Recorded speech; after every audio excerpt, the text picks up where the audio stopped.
Peluang apa, Pak? Bahwa sumber pendapatan Anda termasuk sumber pendapatan yang bermartabat. Nah, kalau itu bermartabat, maka semoga kemungkinan kecil harta yang kita dapatkan menjadi sumber masalah di akhirat. Karena harta itu dimotivasi oleh Nabi Sallallahu Alaihi Wasallam. Sampai beliau pernah mengatakan, li'ayyahtatiba ahadukum, kalau kalian naik ke bukit, lalu dia nyari kayu-kayu bakar. Kemudian dia gendong bihusmatin dengan menggunakan tali, kemudian dia pinggul, lalu dibawa ke kota, kemudian dia jual. Itu lebih baik daripada dia meminta-minta, kemudian ada yang ngasih dan ada yang tidak ngasih. Sehingga sumber pendapatan terbaik adalah ketika seseorang itu bekerja dengan jerih payahnya. Baik, oleh karena itu jangan dinodai bagian ini dengan cara melakukan pelanggaran yang kemudian itu menjadi bagian dari gaji Anda. Baik pelanggaran dalam masalah jam kerja, pelanggaran dalam masalah produktivitas. Anda digaji padahal di situ mengandung unsur pelanggaran. Ada seorang ulama, beliau ini pengajar di kampus. Dan saat beliau itu bolos, saat beliau tidak bisa masuk karena urusan tertentu, ya kampus memberikan izin. Tapi beliau ketika dapat gaji, itu beliau potong sendiri. Saya kemarin tidak masuk sekian hari, saya potong, saya kembalikan. Mungkin karena sakit, mungkin karena ada keperluan yang lain, padahal beliau seorang ulama kibar, itu sampai beliau motong gajinya sendiri, dikembalikan ke perusahaan, atau dikembalikan ke lembaga pendidikan. Beliau adalah Imam Ibnu Utsaimin rahimahullah. Syekh Muhammad bin Shalih Al-Utsaimin rahimahullah, ketika beliau bolos, tidak masuk ngajar, karena udzur tertentu, itu beliau motong gajinya. Anda kalau sakit, gajinya tetap enggak? Tetap ya? Kalau dipotong mau enggak, Pak? Hah? Misalnya sakit 4 hari misalnya. Ada surat dari dokter 4 hari. Istirahat tidak kerja. Gajinya tetap ya? Tetap, walaupun tidak kerja selama 4 hari. Kalau kemudian secara inisiatif pribadi, adalah saya kembalikan ke perusahaan, 4 hari saya enggak kerja, saya potong sekian. Sanggup enggak kira-kira? Hah? Gimana? Enggak sanggup? Enggak sanggup. Rasanya berat.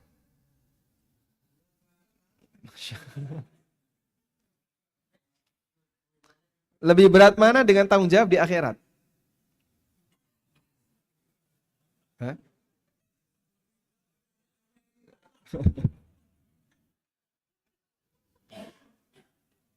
Bahkan kadang yang mungkin ya belum waktunya dia dapat izin, tapi dia sengaja cari dokter yang gampang biar bisa mengeluarkan surat sakit. Ada yang kayak gitu ya? Hah? Banyak. Saya cuma pengen istirahat, gak kerja. Tapi dia membuat surat sakit misalnya dari seorang dokter. Ya mungkin Anda bisa lakukan. Anda tidak diperkarakan oleh perusahaan. Gaji Anda tidak dikurangi. Ya, tapi ingat itu tidak selesai di dunia. Akan ada kelanjutannya di akhirat. Baik.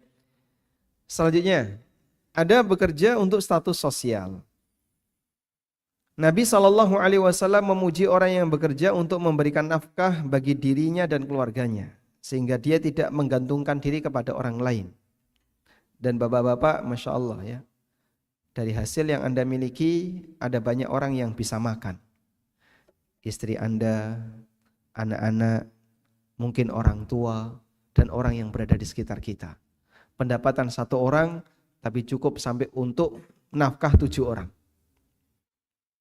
Anaknya paling banyak siapa di sini? Hah? Berapa Mas? Hah? Baru 7, Insya Allah. Dari istri berapa? Baru dari istri pertama.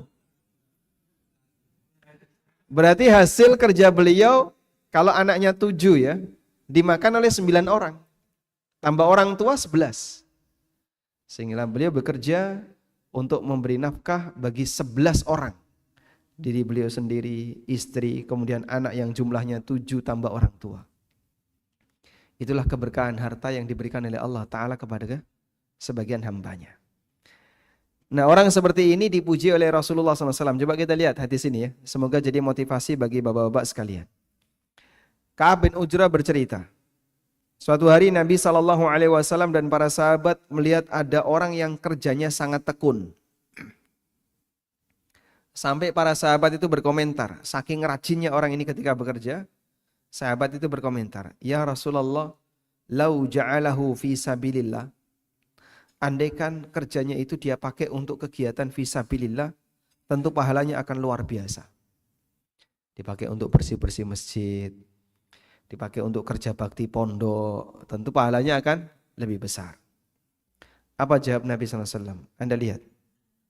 Nabi SAW memberikan sanggahan terhadap komentar itu dengan mengatakan, "In kana yas'a ala waladihi sigharan." Kalau dia bekerja untuk menutupi kebutuhan nafkah anak-anaknya yang masih kecil, fahuwa fi sabilillah, maka dia fi sabilillah. Sehingga anak-anak Anda yang jumlahnya 7, jumlahnya 5, jumlahnya sekian orang itu tercukupi kebutuhannya dari penghasilan satu orang. Satu rumah itu kan gak kerja semuanya, yang kerja cuma satu, bapaknya saja. Anak-anaknya sekolah, istrinya ibu rumah tangga, orang tuanya mungkin sudah pengangguran, dicukupi oleh anaknya. Masya Allah, keberkahan yang luar biasa. Wa in kana kharaja yas'a ala abawaini syaikhaini kabirain. Kalau dia bekerja untuk menutupi kebutuhan kedua orang tuanya yang sudah tua, fa fi sabilillah, itu juga fi sabilillah. Gak ada yang sia-sia Pak. Jadi Bapak bekerja biar Bapak Ibu kita bisa tetap dapat nafkah fisabilillah. Bapak Ibu tenang saja. Walaupun Bapak Ibu sudah gak kerja, gak usah pusing, gak usah bingung, gak usah stres. Nanti saya mau ngikut siapa yang akan menutupi kebutuhan saya. Tenangkan mereka. Anda sampaikan, insya Allah nanti nafkah Bapak Ibu saya yang tanggung. Kata Nabi SAW, fafi sabilillah. Wa in kana kharaja yas'a ala nafsihi. Dan orang yang kerja untuk mencukupi kebutuhan dirinya, liya'iffaha, agar menjaga ifahnya. Ifah itu apa ifah? Ifah, kehormatan. Orang terjaga ifahnya ketika kapan, Pak? Tidak meminta-minta, tidak menggantungkan dirinya kepada orang lain, akan terjaga ifahnya. Agar dia menjaga ifahnya, fa fi sabilillah, maka dia juga fi sabilillah. Wa in kana kharaja yas'a ala ahlihi, dan kalau dia bekerja untuk mencukupi kebutuhan istrinya, fa fi sabilillah, dia juga fi sabilillah. Masya Allah. Dan inilah daftar orang yang wajib Anda nafkahi. Manusia yang wajib kita nafkahi. Ada berapa? Ada berapa manusia yang wajib kita nafkahi? 1, diri kita sendiri. Yang kedua, istri. Ketiga, anak. Keempat, ortu. Ini daftar orang yang wajib kita nafkahi. Kalau Anda punya binatang yang dirawat, maka Anda menafkahi binatang yang dirawat. Karena nafkah itu wajib karena 3 sebab.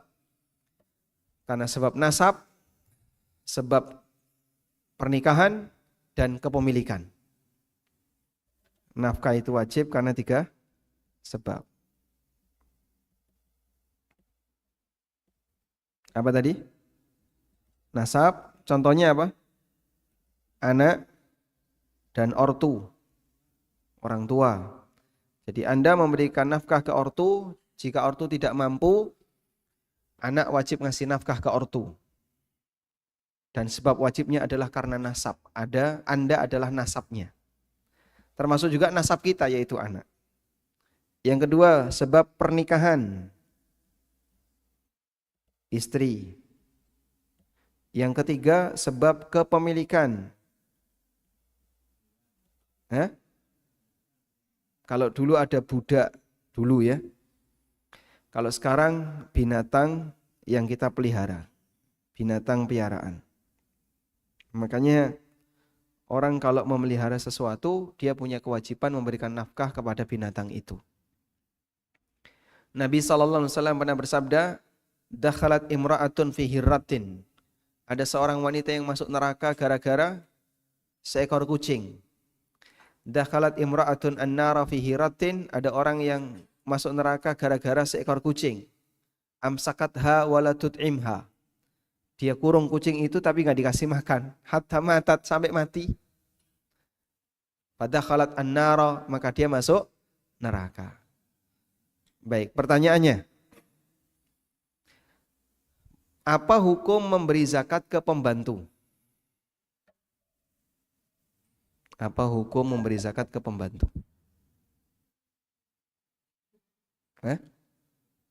Wajib. Boleh nggak ngasih zakat ke pembantu? Boleh. Pertanyaannya, pembantu itu wajib dinafkahi atau tidak? Wajib. Jadi zakat itu tidak boleh diberikan kepada, tidak boleh untuk orang yang wajib kita nafkahi. Sehingga tidak boleh zakat kita kasihkan ke orang tua, itu tidak boleh. Zakat dikasihkan ke anak tidak boleh. Karena dia wajib dinafkahi. Pertanyaannya, zakat untuk pembantu itu boleh nggak? Ya? Kenapa?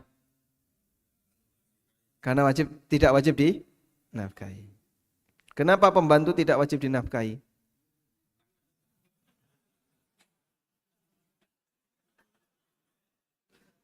Belum jadi istri. Masya Allah. Pembantunya lanang kok.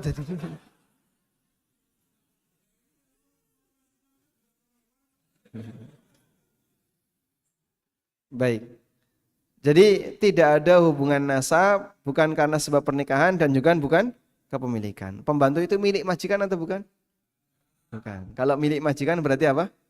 Udah. Masya Allah. Baik, kita lanjutkan.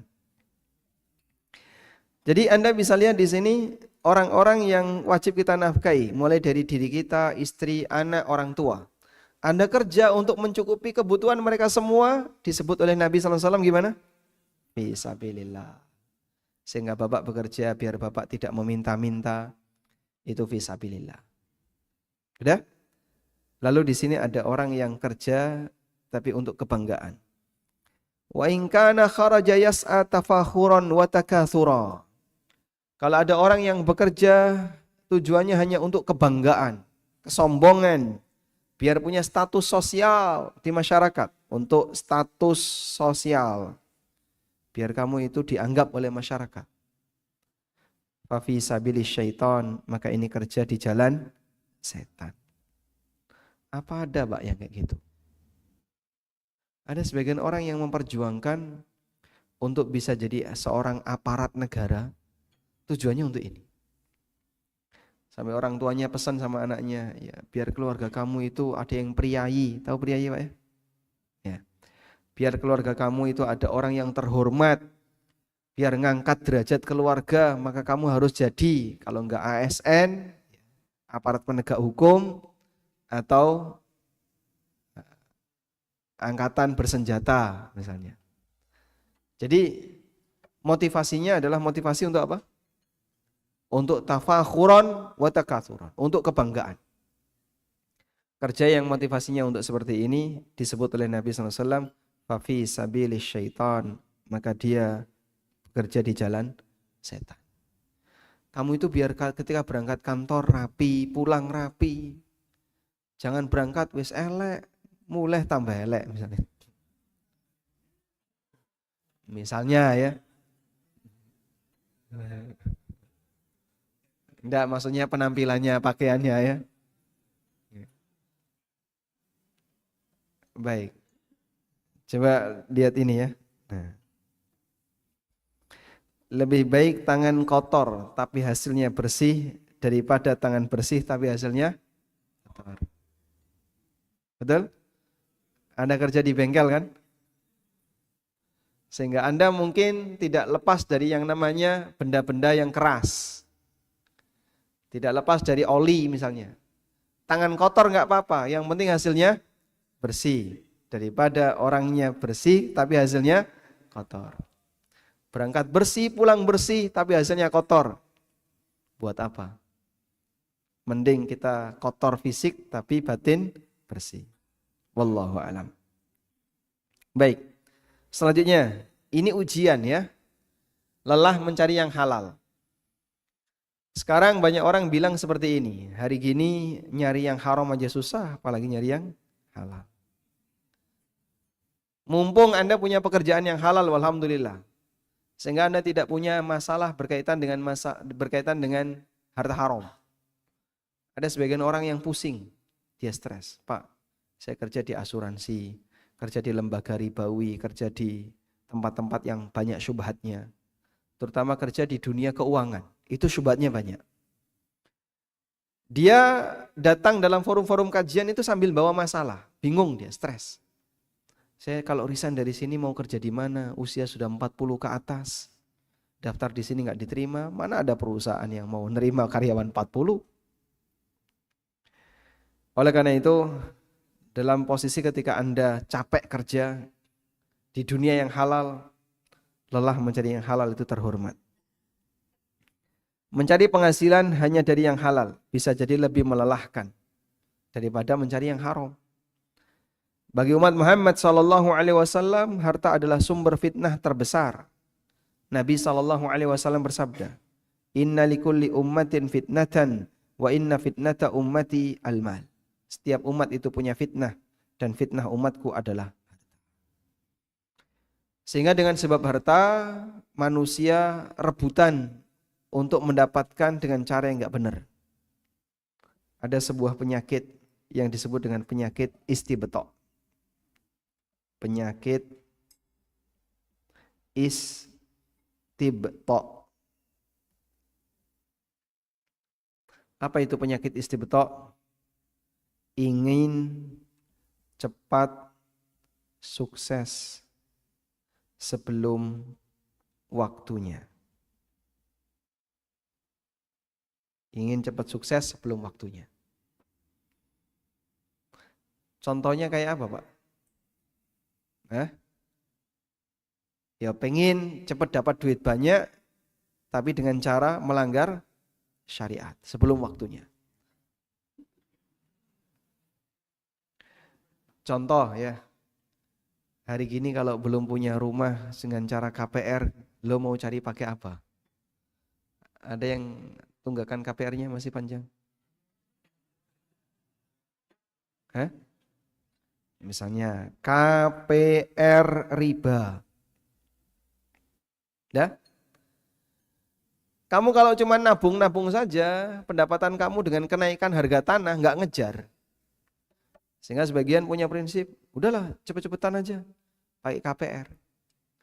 Hari gini kalau pulang kampung nggak bawa mobil, rasanya malu dilihat tetangga. Akhirnya dia paksakan diri untuk beli mobil. Dengan cara apa? Leasing riba. Ini orang masuk kategori istibto tadi. Ingin cepat sukses sebelum waktunya. Ada kayak gini? Di sini nggak ada ya? Alhamdulillah nggak ada ya?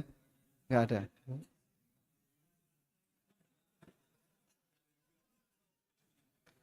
Alhamdulillah nggak salah.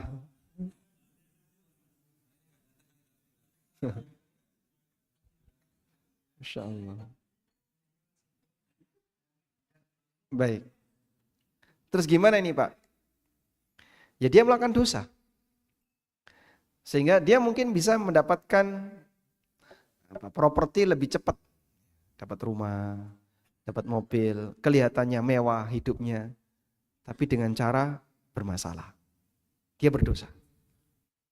Itulah yang disebut dengan penyakit istibto. Nabi SAW pernah mengatakan, Inna ruhal kudus qad nafatha fi raw'i. Sesungguhnya Ruh Kudus membisikkan dalam batinku. Innahu lan tamuta nafsun hatta tastawfiya rizqaha wa tastakmila ajalha. Tidak ada satupun jiwa yang mati kecuali jatah rizkinya sudah diambil semuanya. Dan ajalnya sudah dia dapatkan semuanya. Wa in abta'a anha, meskipun bisa jadi rizkinya agak tertunda.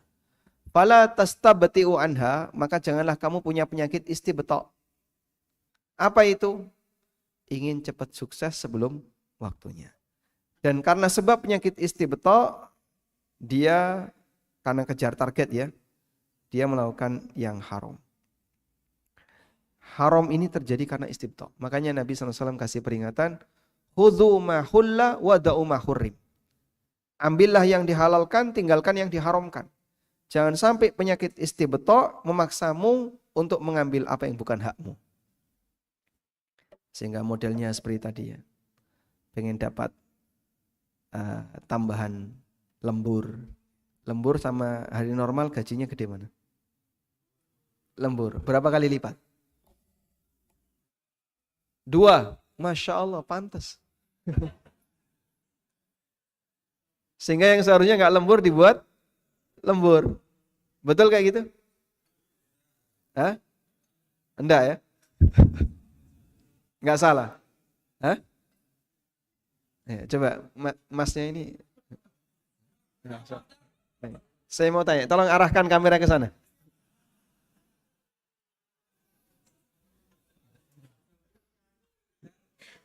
Masya Allah. Bapak di divisi apa, Pak? Produksi, Masya Allah. Hah? Yang mengatur? Mengatur jadwal. Oh, pantas.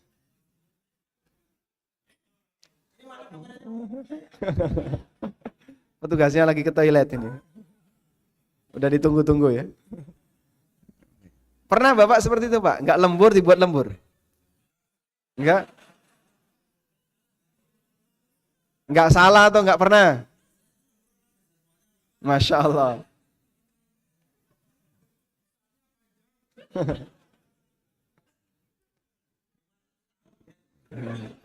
Siap-siap ya. Hisapnya lebih panjang nanti. Bapak yang ngatur jadwal? Yang ngatur jadwal? Masya Allah. Baik.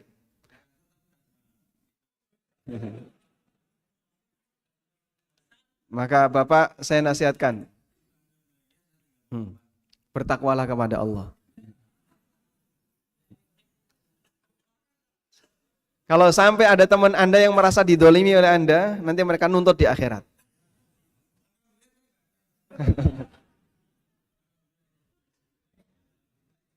Masya Allah. Jadi karena fitnah harta seperti itu. Maka orang karena disebabkan fitnah harta, prinsipnya geser. Mungkin dia ketika misalnya ya, fresh graduate. Anak fresh graduate kan yang paling lugu, paling culun gitu Pak. Sehingga paling nurut, paling disiplin, itu fresh graduate. Lulusan pertama, keterima pertama. Dia punya idealisme. Tapi begitu lihat atas-atasan saya kayak ini, tiru-tiru dia. Siapa yang ngajari maksiat? Hah? Seniornya. Sehingga dia datang dengan membawa idealisme, tapi karena seniornya nggak karuan, akhirnya dia ikut nggak karuan. Dan itu banyak. Ada beberapa teman yang lulus S1, kemudian mahasiswa itu kan punya idealisme ya, mahasiswa. Terus keterima di instansi pemerintah. Dia datang, saya akan menghapuskan korupsi di kantor. Rumangsamu.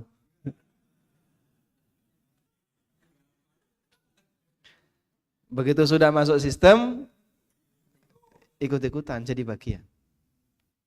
Dan ada banyak testimoni yang sampai ke saya bilangnya kayak gitu. Pak, saya dulu kerja awal pengen punya ini, punya visi ini, punya visi ini. Idealismenya masih kuat. Tapi lingkungan kerjanya semuanya ngajari untuk jahat, akhirnya dia ikut-ikutan jahat. Maka jangan sampai suasana seperti itu terjadi di perusahaan Anda ya. Siapa yang melakukan seperti itu dengan alasan. Nah, pendahulu saya juga kayak gitu kok. Senior-senior saya dulu juga kayak gitu. Ya, saya seperti ini. Lalu diikuti oleh bawahannya. Bawahannya juga ngomongnya alasannya sama. Senior saya seperti itu. Ini jadinya dosa jariah. Jadinya dosa jariah. Sehingga ketika ada pelanggaran satu disusul dengan junior yang ikut-ikutan melanggar, ini beralasan senior saya ini sudah jadi budaya dari dulu ya mas. Senior-senior saya juga ngajarinya kayak gini. Maka nanti jadi apa? Dosa jariah. Nggak ada putusnya.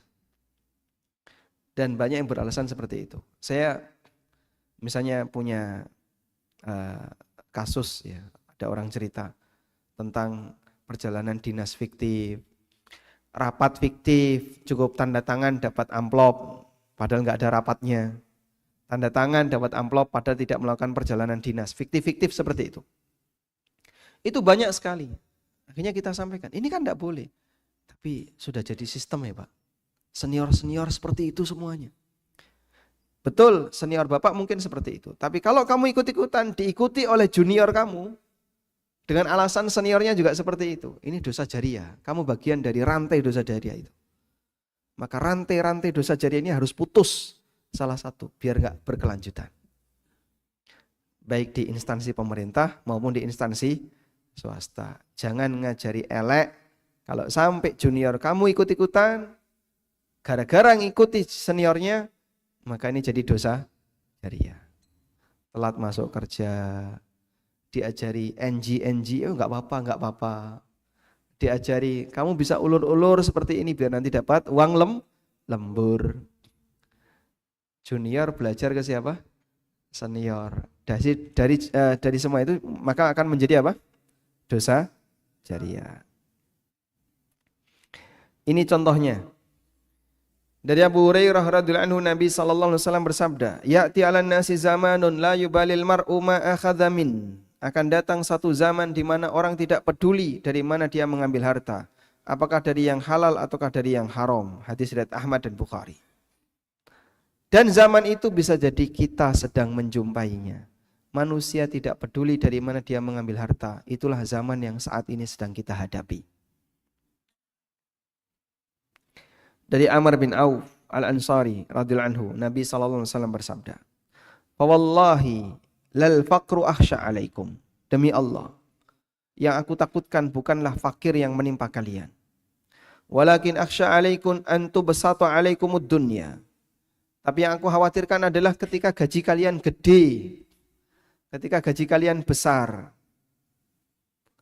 dunia dibentangkan untuk kalian, gaji kalian besar, lemburnya besar. Kama busitat ala man kana qablakum, sebagaimana dunia dibentangkan kepada umat sebelum kalian. Karena gaji lemburnya lebih besar, fatana fasuha, maka kalian berlomba-lomba untuk mendapatkannya. Kama tanafasuha, sebagaimana orang dulu berlomba-lomba untuk berebut dunia. Wa tuhlikakum kama ahlakathum, akhirnya dunia membinasakan kalian sebagaimana orang dulu dibinasakan oleh dunia. Yang dimaksud binasa karena dunia itu apa? Melanggar syariat.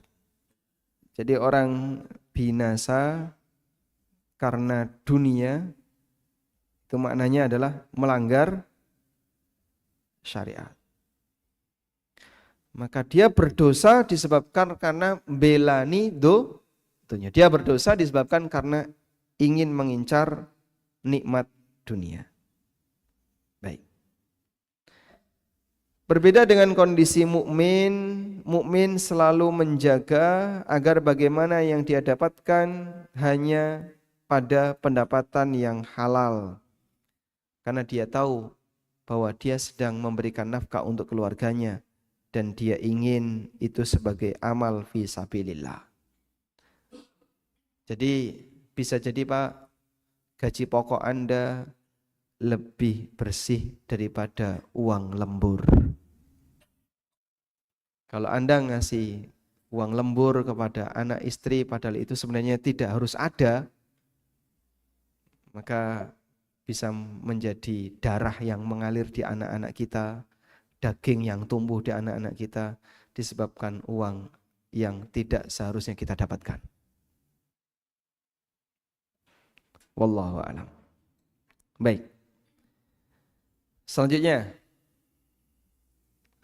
korupsi tidak menambah rizki. Sepakat ya? Nah, kenapa korupsi tidak menambah rizki? Karena rizki kita sudah ditetapkan. Rizki kita sudah ditetapkan. Sebagian besar masyarakat mengira bahwa dengan pendapatan yang banyak berarti rizkinya juga banyak. Ini salah paham. Padahal yang benar tidak demikian. Ada rizki dan ada pendapatan. Belum tentu pendapatan Anda jadi rizki Anda. Belum tentu pendapatan kita jadi rizki kita. Setiap rizki adalah pendapatan, tapi tidak semua pendapatan jadi rizki. Betul? Betul ya. Sehingga pendapatan lebih luas cakupannya dibandingkan rizki. Untuk bisa memahami ini, coba kita simak penjelasan berikut. Hakikat dari rizki adalah apa yang ditakdirkan oleh Allah untuk melayani kehidupan kita. Sehingga hakikat rizki adalah apa yang kita makan, apa yang kita pakai sampai rusak, dan harta apapun yang melayani diri kita. Maka kalau Anda punya duit cuma disimpan, itu belum jadi jatah rizki. Saya ulang, Anda kalau punya duit tapi hanya disimpan, belum tentu jadi jatah rizki. Hah? Warisan. Yang menikmati siapa? Orang lain, bukan kita. Ya? Coba kita lihat di sini. Abdullah bin Sikhir pernah satu ketika mendatangi Rasulullah sallallahu alaihi wasallam. Dan ketika itu beliau sedang membaca firman Allah, Alhaakumut takatsur. Lalu Nabi SAW mengatakan, Yaqulu ibnu Adam, manusia selalu mengatakan, Mali, mali, hartaku, hartaku. Qala, wahallaka ya ibnu Adam, min malika. Padahal hakikat dari hartamu itu, wahai manusia, hanya ada 3 kemungkinan. Harta kita, rizki kita itu hanya ada 3 kemungkinan. Ma akalta fa'afnaita, yang kau makan sampai habis. Wa ma labista fa'ablaita, yang kau pakai sampai rusak. Wa ma tasaddaqta fa'amdaita, dan yang kau sedekahkan sehingga abadi di yaumil qiyamah. Itulah rizki yang sejatinya. Sudah? Berarti hakikat dari rizki itu apa? Apa yang melayani diri kita. Yang kita simpan belum tentu jadi jatah rizki. Maka orang ngumpulin dalam jumlah banyak, cuman disimpan, belum tentu jadi jatah rizki. Karena rizki yang sejatinya adalah apa yang bermanfaat bagi hidupnya. Baik. Oleh karena itu, sekaya apapun manusia, dia tidak akan mampu melampaui jatah rizkinya. Sebagaimana semiskin apapun manusia, tidak ada jatah rizkinya yang tidak diberikan oleh Allah Subhanahu wa taala. Semuanya akan diberikan oleh Allah. 1 ton beras yang kita punya, tidak mungkin dia makan sendirian. Orang yang memiliki 100 mobil, dia hanya akan memanfaatkan 1 mobil saja. Orang yang punya 5 rumah, dia hanya akan tidur di salah satu kamar di dalam rumahnya. Enggak ada ceritanya, punya 5 rumah, kepala tidur di rumah sana, tangan tidur di rumah sini, kaki tidur di rumah situ. Dia hanya akan menikmati 1 kamar di salah satu rumahnya. Seperti itu ya. Maka orang kalau cuma ngumpulin dalam jumlah banyak, tapi tidak memanfaatkan, berarti apa yang dia miliki belum tentu jadi jatah rezekinya. Baik, saya mau tanya. Di rumah Bapak, gelas yang dipakai untuk minum berapa gelas? 1 atau cuman 2 atau 3, cuci, kotor cuci, pakai lagi gitu ya. Baik. Dengan gelas yang disimpan oleh istri Bapak banyak mana? Hah? Istrinya banyak? Masya Allah. Baju yang Anda pakai sehari-hari berapa?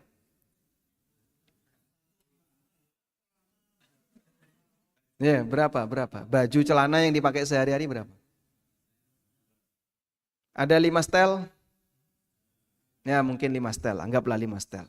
Cuci, kotor itu gitu ya. Baik. Dengan yang disimpan banyak mana? Banyak disimpan ya. Kadang kan kita numpuk-numpuk disimpan dalam jumlah banyak. Betul kayak gitu Pak? Rezeki yang sejatinya yang mana? Yang disimpan? Kata siapa? Hah? Dulu dipakai, setelah itu nggak dipakai, berarti masih jadi rezeki Anda nggak?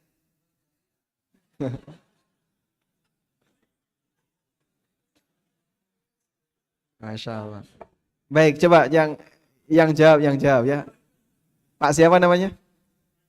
Pak, arahkan kameranya ke sana, Mas. Pak Roto, Pak Pranoto. Pak Pranoto, jujur jawab ya. Baik, tidak berdebat. Tenang saja, Pak ya. Pertanyaannya mudah kok. Baik, pendapatan bulanan Bapak berapa?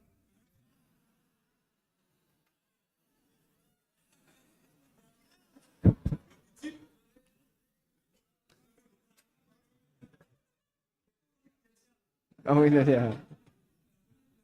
Oke, rahasia ya. Baik. Pendapatan Bapak kalau dipakai untuk nikah 3 kali cukup nggak? Hah? Hah? Kalau gajinya cukup? Kalau gajinya cukup, pendapatan belum cukup. Masya Allah. Baik, berarti dengan gaji Bapak punya istri 3 cukup ya?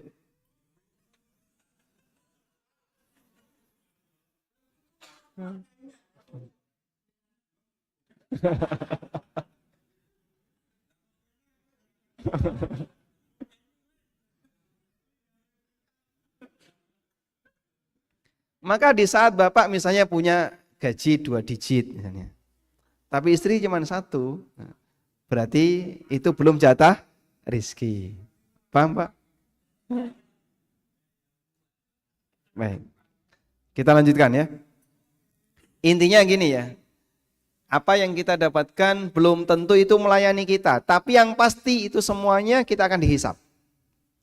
Maka kita memperjuangkan sesuatu yang kita tidak memanfaatkannya, tapi kita akan mempertanggungjawabkannya. Bisa dipahami ya? Makanya manusia yang hartanya paling efisien itu siapa? Rasulullah SAW. Nabi SAW begitu nerima, beliau pakai secukupnya, sisanya sedekah. Sehingga tabungan beliau di akhirat banyak sekali. Itulah contoh manusia yang sangat efisien terhadap harta. Kita kan tidak ya, nerima, kumpul, numpuk dalam jumlah banyak, orang tinggu. Terus mati. Yang pasti kita akan dihisap dengan itu semuanya, padahal belum tentu kita memanfaatkannya. Dipahami ya? Maka prinsip ini mengajarkan sebanyak apapun Anda ngumpulin harta, dengan cara tadi memperjuangkan lembur ya. Karena ingin mengejar dalam jumlah lebih banyak, ingat belum tentu itu jadi jatah rizki, namun yang pasti Anda akan dihisap. Yang pasti Anda akan dihisap. Walaupun hasil lembur Anda belum tentu Anda nikmati. Ya ngomong nompo disimpan. Yang menikmati bisa jadi orang lain. Tapi yang jelas kita pasti akan dihisap. Maka pikirkan kalau sampai seperti ini dilakukan dengan cara yang nggak benar. Pikirkan kalau sampai seperti ini dilakukan dengan cara yang nggak benar. Sudah berdosa, belum tentu yang didapatkan dinikmati, dan nanti akan diazab. Waliyadzubillah. Dan banyak orang yang kadang nggak kepikiran seperti ini. Dia nyari harta dengan cara haram, misalnya pakai korupsi dalam jumlah banyak itu ya. Sampai ada orang yang ketakutan ketika nyimpen harta. Ada nggak Pak? Banyak Pak. Sehingga dia ketika nyimpen harta itu pakai atas nama orang lain. Beli rumah di sana pakai atas nama tetangganya. Beli mobil ketakutan, jangan-jangan nanti ketahuan, pakai atas nama orang lain. Ada kayak gitu? Mungkin di sini nggak ada ya. Sehingga dia ngumpulin dalam jumlah banyak karena ketakutan kelihatan dia pakai atas nama orang lain. belum tentu dia manfaatkan, tapi yang pasti dia akan dihisab. Ini saya kasih contoh ya. Orang Jakarta punya villa di sekitar puncak atau di daerah lain. Belum tentu dia bisa menikmatinya setiap pekan karena capek kena macet. Sekali saya kena macet turun dari puncak itu, Masya Allah. Kayak gini kok mau gitu ya. Hah? Alhamdulillah nggak emosi.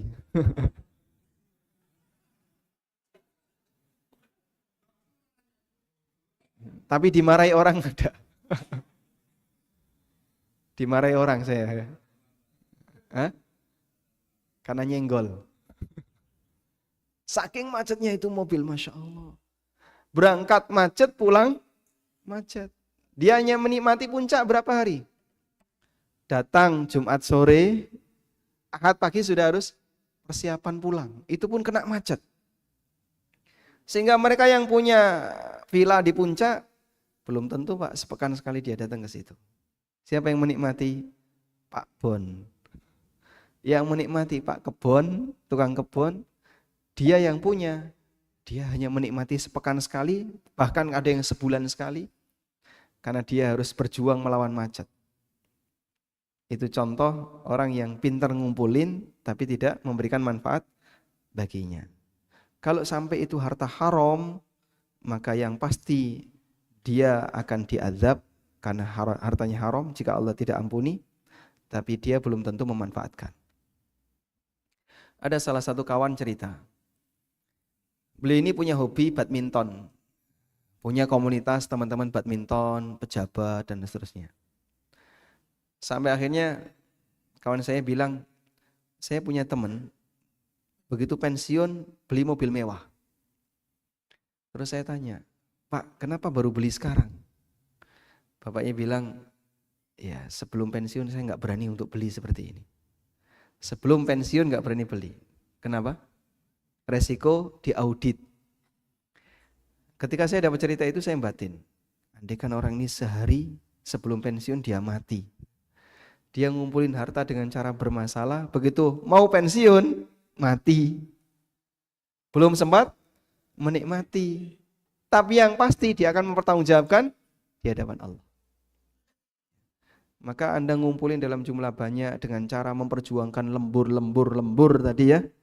Tapi dengan cara yang nggak benar, belum tentu dinikmati.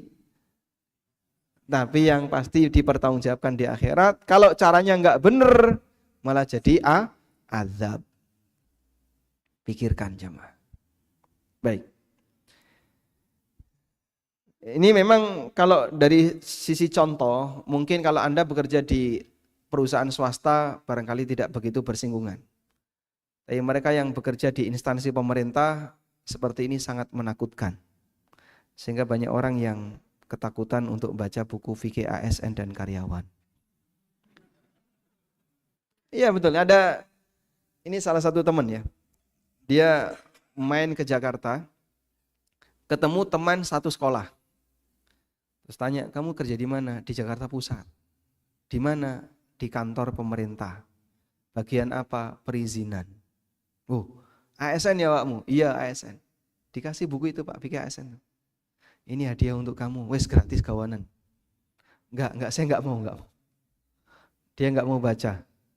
Padahal dia muslim. Sehingga lihat judulnya saja dia sudah takut. Padahal di buku fikih ASN saya tidak cerita horor. Tapi dia ketakutan. Kenapa dia ketakutan? Dia banyak melakukan pelanggaran. Alhamdulillah kalau Anda mungkin pelanggarannya enggak banyak ya. Ya mungkin satu tapi diulang-ulang.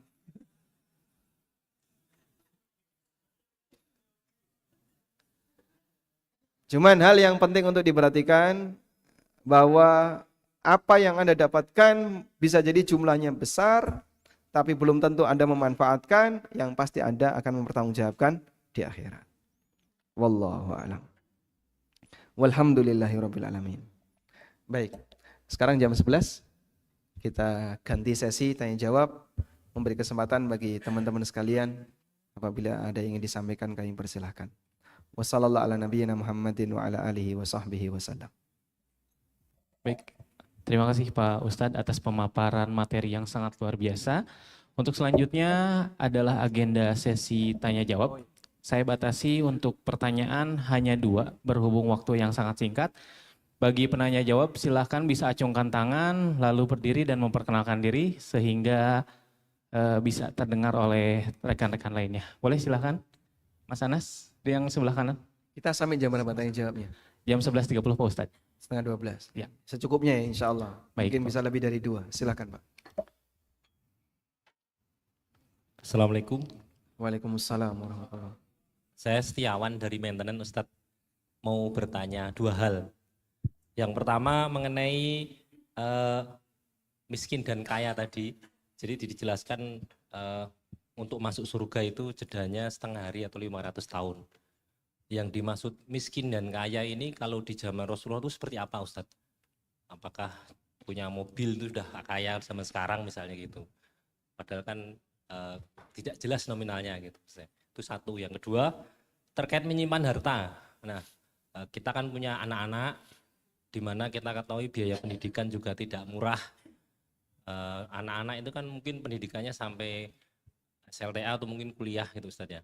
Nah jam sekarang kan kita harus menabung untuk pendidikan mereka nanti. Nah untuk mengumpulkan harta ini termasuk menumpuk harta nggak Ustadz untuk pendidikan anak itu? Jazakallah khairan katsiran. Assalamualaikum warahmatullahi wabarakatuh. Waalaikumsalam warahmatullahi wabarakatuh. Baik, mengenai definisi miskin dan kaya, seperti apa sih definisinya? Ya mungkin berbeda-beda antara satu zaman dengan zaman yang lain. Di zaman sekarang orang menggunakan kendaraan tanpa AC, yaitu mesakni, angkot ya. Zaman dulu orang punya mobil, barang mewah enggak? Walaupun enggak ada AC. Dulu ya. Sehingga dulu punya mobil, enggak ada AC, sering mogok, itu sudah dianggap orang kaya. Sekarang beda suasananya. Oleh karena itu definisi kaya dan miskin bisa jadi bergeser antara satu waktu dengan waktu yang lain. Allah bercerita dalam Al-Quran tentang pertemuan Musa dengan Khidir. Mereka naik ke atas perahu. Mereka naik perahu. Ketika mereka naik perahu, Khidir melubangi perahu itu. Maka Musa mengkritik, kenapa kamu lubangi? Nanti kita tenggelam semua. Nah Khidir di akhir sesi memberikan jawaban. Apa jawaban Khidir? Ammas safinatu fakanat limasakina ya'maluna fil bahri wa kanat wara'ahum malikun ya'khudhu kulla safinatin ghasba. Adapun perahu itu fakanat limasakin, perahu itu milik orang-orang miskin. Ya'maluna fil bahri, yang mereka kerja di laut. Sehingga Anda lihat disebut miskin padahal punya perahu dan dia punya pekerjaan. Perahu sama sepeda motor mahal mana Pak? Hah? Mahal perahu Pak. Perahu itu mahal. Ya, dia punya perahu, dia punya kerjaan, tapi disebut miskin. Itu standar miskin dulu. Dan mungkin zaman sekarang juga kurang lebih masih sama. Maka orang miskin tidak harus yang nggak punya pekerjaan, tidak harus yang tidak punya kendaraan. Bisa jadi dia miskin walaupun dia punya kendaraan. Ya tentu saja kendaraan itu berkelas. Oleh karena itu dalam hal ini mengenai definisi kaya dan miskin kembali kepada uruf masing-masing masyarakat. Baik. Kemudian yang kedua berkaitan dengan apa tadi? Nabung. Boleh nggak sih kita menabung untuk pendidikan anak atau masa depan keluarga, sehingga kita berpikir anak butuh biaya pendidikan sampai lulus S1 sekian, terus kita nabung. Pada prinsipnya diperbolehkan. Sahabat itu beda pendapat. Apakah orang itu boleh nyimpan harta atau tidak? Ada dua pendapat. Pendapat yang pertama, hukumnya haram. Sehingga siapa yang punya harta, maka wajib dihabiskan. Sisanya dia sedekahkan. Yang berpendapat seperti ini, Abu Dzar Al-Ghifari. Dan hanya beliau seorang. Sehingga dalam pemahaman Abu Dzar, orang yang punya harta, tapi kemudian setelah dia gunakan habis untuk kepentingan dia, atau dia gunakan untuk kepentingan dia dan keluarganya, kalau masih ada sisa, wajib sedekah. Itu fikihnya Abu Dzar. Sampai beliau kemudian menyampaikan kepada para sahabat, siapa yang menyimpan harta maka nanti akan disetrika di yaumil qiyamah. Dan beliau berdalil dengan firman Allah Subhanahu wa taala di surat At-Taubah, walladzina yaknizuna adz-dzahaba wal fiddah. Coba Allah berfirman di surat At-Taubah ayat 34. Walladzina yaknizuna adz-dzahaba wal fiddah wa la yunfiqunaha fi sabilillah fabashshirhum bi'adzabin alim. Anda lihat di baris yang ketiga bagian ujung kiri ya. Orang-orang yang mereka menyimpan emas dan perak dan tidak dia nafkahkan, dia tidak infakkan di jalan Allah, maka berikan kabar gembira kalau mereka akan disiksa dengan azab yang menyakitkan. Yauma yuhma 'alaiha fi nari jahannam. Di mana emas dan perak itu akan dipanaskan di hari kiamat di atas jahanam, fatuqwa biha jibahuhum wa junubuhum wa dhuhuruhum, lalu dipakai untuk nyetrika, batuknya disetrika, perutnya disetrika, punggungnya disetrika. Harta yang dulu dia sayangi justru menjadi bahan siksa baginya.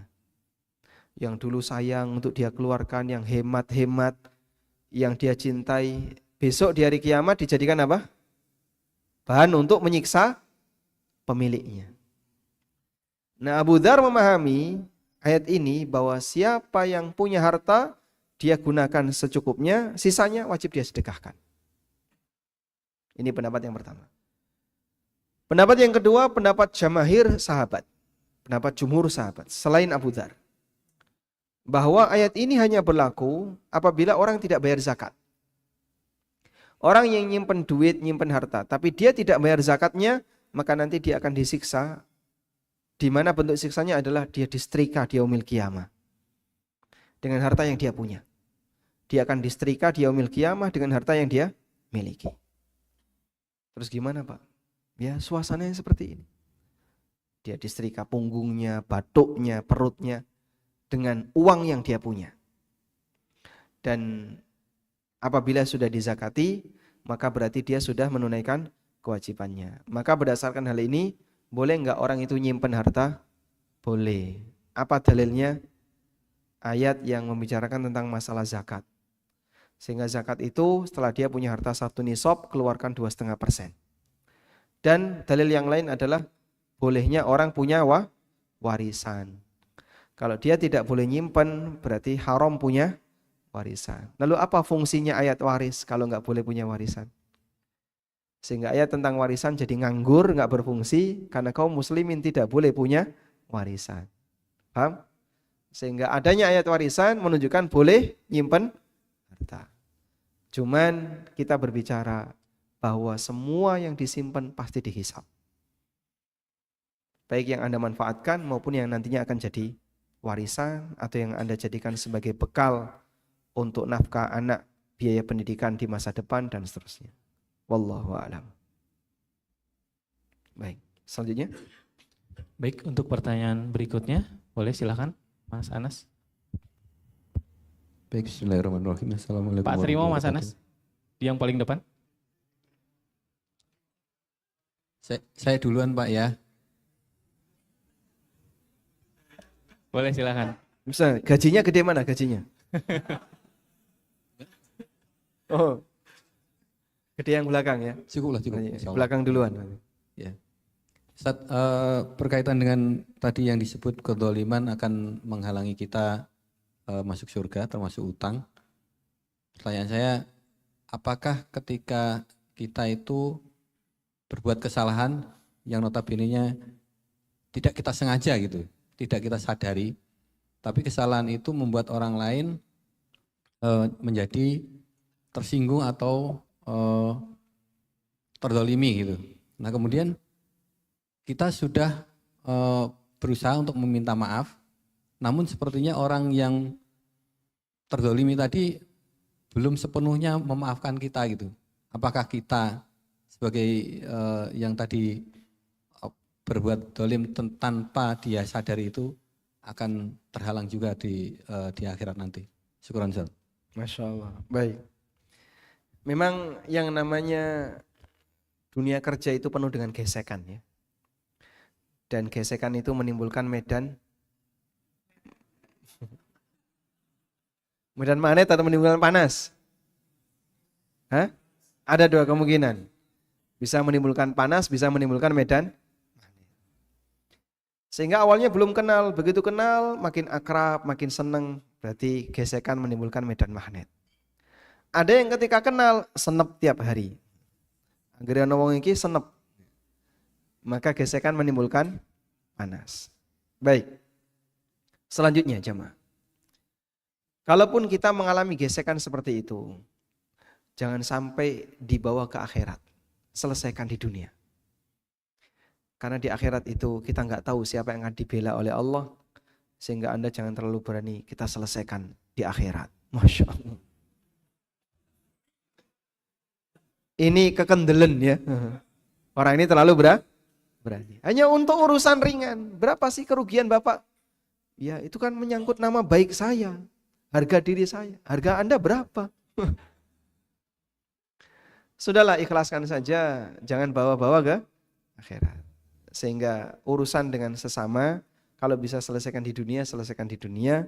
Jangan terlalu nekat berani dibawa ke akhirat. Selanjutnya, berkaitan dengan kedzaliman kita kepada orang lain. Tunggu dulu ya. Jawabannya belum selesai, cukup.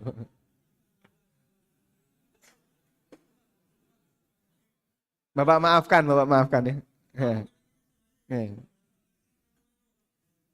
Sudah nggak usah dibully itu ya. Siap. Walaupun muka beliau bullyable.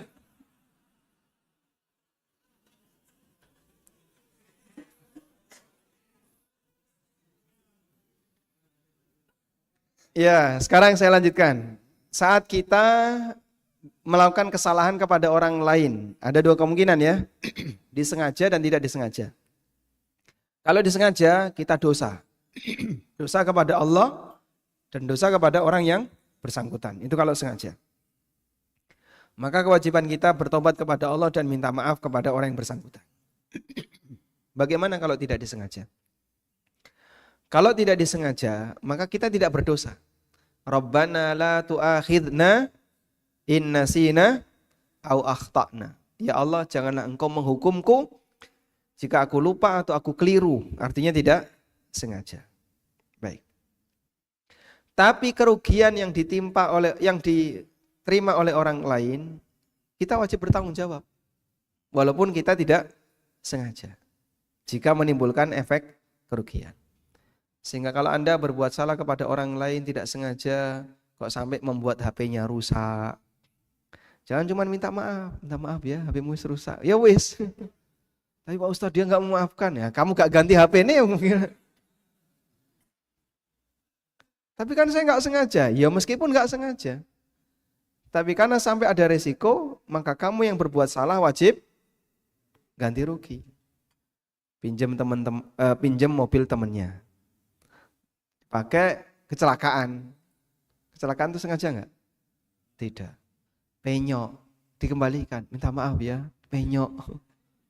Wis ngono tok. Ya wis. Aku kan wis minta maaf. Cukup nggak? Tidak. Dia harus ganti rugi. Dah? Maka ketika kita belum ganti rugi, pihak yang mendapatkan kerugian belum memaafkan, boleh dalam hal ini. Karena kita belum ganti rugi. Sehingga mungkin Bapak bisa tanya kepada yang bersangkutan. Saat saya melakukan kesalahan, resiko kamu apa? Oh, saya punya resiko seperti ini. Baik, saya harus ganti rugi berapa? Ya aja, jujur-jujuran saja, boleh deal-dealan, harga sekian ya, saya bayar. Ya, kalau udah dibayar, selesai. Sehingga selesai di dunia, nggak lanjut di akhirat. Yang kedua, kita nggak sengaja merugikan orang lain dan tidak ada resiko. Ya mungkin sebatas sakit hati. Ya, maka kewajiban kita cukup minta maaf. Jika yang bersangkutan tidak memaafkan Pak, maka yang tidak memaafkan ini yang dosa. Karena berarti dia ngajak tidak damai. Dan Allah Subhanahu wa taala perintahkan wasulhu khair, damai itu yang terbaik. Karena itu kalau dia sudah minta maaf, padahal tidak ada resiko yang kita terima, maka jangan dibuat-buat. Maafkan dan jangan sampai digantung. Baik. Meskipun kita tetap menghargai perasaan orang. Menghargai perasaan itu gimana, Pak? Orang kalau pernah punya masalah sama orang lain, nyaman gak rasanya, Pak? Hah? Jadi seperti ada ganjel ya. Sehingga setiap ketemu masih ganjel. Padahal saya itu sudah memaafkan, tapi masih ganjel ya, Pak. Itu normal, manusiawi. Andai kan Anda bisa plong tanpa ganjel, itu akhlak yang mulia. Itulah seorang pemaaf yang sejatinya. Siapa nabi yang diceritakan oleh Allah punya sifat pemaaf? Ya? Selain Nabi Muhammad SAW. Coba Anda lihat kisah yang dialami oleh Nabi Yusuf alaihissalam. Nabi Yusuf itu pernah mau dibunuh oleh saudaranya, dimasukkan sumur oleh saudaranya, dibuang. Pokoknya Yusuf tidak boleh ada di keluarga kita. Dibuang dengan cara yang sangat bengis, dimasukkan ke dalam sumur. Coba kalau sampai kelaparan mati kan mati pelan-pelan itu. Wa rafa'a bawai, sampai akhirnya Nabi Yusuf menjadi seorang menteri. Beliau punya jabatan di Mesir. Wa rafa'a abawaihi 'alal arsy. Kemudian Nabi Yusuf mengangkat kedua orang tuanya untuk naik ke atas singgasana. Mengajak kedua orang tuanya untuk naik ke atas singgasana. Wa kharru lahu sujjada. Lalu saudara-saudaranya sujud kepada Yusuf. Wa qala, lalu Yusuf mengatakan, ya abati hadza ta'wilu ru'yaya. Wahai ayahku, inilah takwil dari mimpiku. Min qablu, yang dulu. Qad ja'alaha rabbi haqqa. Allah jadikan mimpi ini benar. Wa qad ahsana bi, dan Allah telah berbuat baik kepadaku. Id akhrajani minas sijni. Ketika dia mengeluarkan aku dari penjara, wa ja'a bikum minal badwi, dan mendatangkan kalian wahai saudara-saudaraku dari minal badwi, dari pelosok. Badwi itu artinya apa? Pelosok. Makanya orang Badui itu tinggal di pelosok. Pelosok Cikarang. Badui. Cikarang pelosok enggak? Baik. Mim ba'di an nazaga syaitan baini wa baina ikhwati. Nah, kalimat ini Anda catat ya. Yusuf mengatakan, dulu kita pernah digelincirkan oleh setan antara aku dengan saudaraku. Jadi Yusuf ketika memaafkan saudaranya, itu beliau bilang, udahlah, masa silam itu kita lupakan saja, itu karena dulu kita digoda sama setan. Karena dulu kita digoda sama, plong sudah. Yang disalahkan siapa? Sehingga saat dia mendapatkan saudaranya yang mau minta maaf, beliau tidak ungkit-ungkit kesalahan dulu. Kadang kan ada orang yang mau memaafkan tapi diungkit dulu ya. Kamu dulu seperti ini, kamu dulu ini, kamu dulu. Saya sakit hati banget. Dah, sekarang saya maafkan. Diungkit-ungkit dulu, dimarahi dulu, baru ngomong, dimaafkan. Begitu kan orang ya? Yusuf tidak.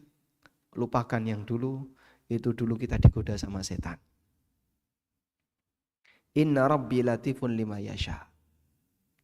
Sungguhnya Rabbku maha lembut kepada siapa saja yang dia kehendaki. Nah, dari sinilah Anda jamaah yang kami hormati bisa dapat pelajaran ya. Nuansa emosi kadang tidak bisa hilang 100%. Jadi masih ada ganjel. Anda hargai perasaan orang. Saya sudah minta maaf tapi kok orangnya masih kayak gitu ya. Bapak hargai perasaan dia. Dia punya perasaan. Sehingga yang penting dia sudah menyatakan memaafkan, selesai. Kewajiban kita sudah selesai. Dan masalah ada yang ganjel, yaitu bagian dari perasaan yang belum hilang. Wallahu a'lam. Selanjutnya, silakan. Baik, selanjutnya Pak Trimo. Mas Anas, boleh silahkan dikasih ke Pak Trimo, Mas Anas. Pertanyaan terakhir Pak Trimo, boleh silahkan. Lagi dengerin Pak Ustadz tadi. Oke, minta maaf Pak Ustadz ya. Barakallahu Sebelumnya nama saya Sutrimo, saya dari Produksi 5 Karangplen. Yang saya tanyakan, Pak Sutrimo namanya. ya Sutrimo. Yang saya Suwi tanya, apik ya, nrimo ingat trimo ya. Nrimo sing apik ngoten Pak. Ya. makasih Pak Ustadz. Masya Allah. Ini yang saya tanyakan Pak Ustadz ya, jadi tadi yang masih mengganjal saya itu terkait riba, ya riba. Karena sekarang ini kondisinya riba banyak ya, riba banyak. Dan kalau minta maaf, kalau di kelompok ini riba penting ya, tapi di kelompok pengajian lain riba itu enggak, membahasnya enggak kayak setengah penting lah seperti itu. Jadi yang saya tanyakan gini, riba yang sudah, contohnya yang punya surat, udah lunas, entah itu KPR atau kredit yang lain, yang udah sampai sekarang udah lunas, bagaimana atau adakah cara untuk menghapus dosa riba itu? Terima kasih Pak Ustadz. Masya Allah. Ini pertanyaan yang mewakili semua karyawan ya. Baik. Yang dimaksud riba penting itu apa Pak tadi Pak?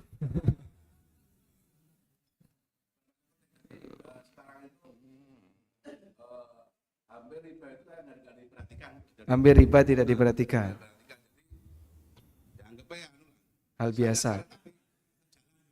Hmm.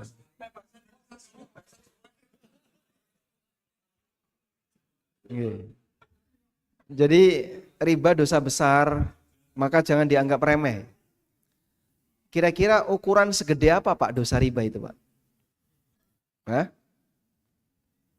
Dirhamur riba ya'kuluhur rajul wa huwa ya'lam. 1 dirham riba, 1 dirham itu berapa sih? 60.000.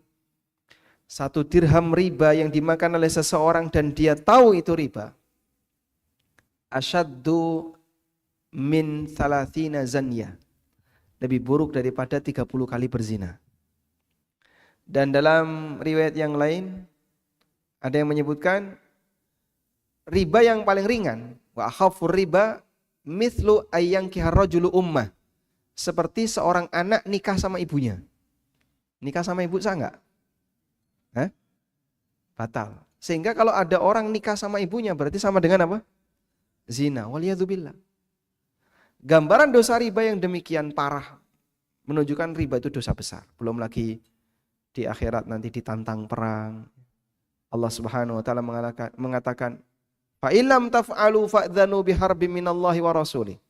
Kalau kamu tidak mau meninggalkan riba, umumkan perang dengan Allah dan Rasulnya.